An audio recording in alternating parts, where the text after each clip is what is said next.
بریم با هم دیگه ناخنای منو ایکس ژل بزنیم. اول پوست دور ناخنمو با این محلول گرفتم، 15 ثانیه میذاری روی ناخنت بمونه، بعد خیلی آروم میتونی پوست اضافه ناخن رو بگیری. اینجا ناخنای سایز ناخن خودم رو انتخاب کرده بودم، بعد توشونو و دورشونو سوهان کشیدم که اگر زایدهای اضافه داره از بین بره. داخلش هم سوهان کشیدم که چسبندگی رو بیشتر کنم. اون شاین روی ناخنم هم با یه سوهان دستی از بین بردم و آخر سرم الکل زدم که چیزی رو ناخنم نمونه.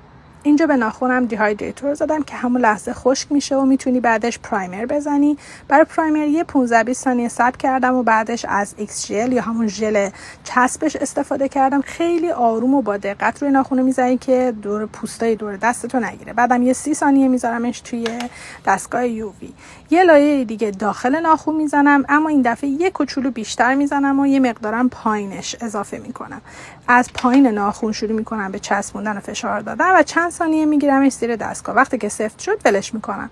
همه ناخونا که تموم شدن دوباره 60 ثانیه گذاشتمش توی دستگاه. بعدم روی ناخونامو شروع کردم به سوهان کشیدن که براقیتش از بین بره. آخر سرم 2 لایه لاک زدم که بین هر کدوم 60 ثانیه دستمو گذاشتم زیر دستگاه یووی. در نهایت هم یه دونه تاپ کات زدم روی ناخونم که از همه اینا محافظت کنه. بعدش هم روغن و تمام. امیدوارم شما امتحان کنید و خوشتون بیاد ازش.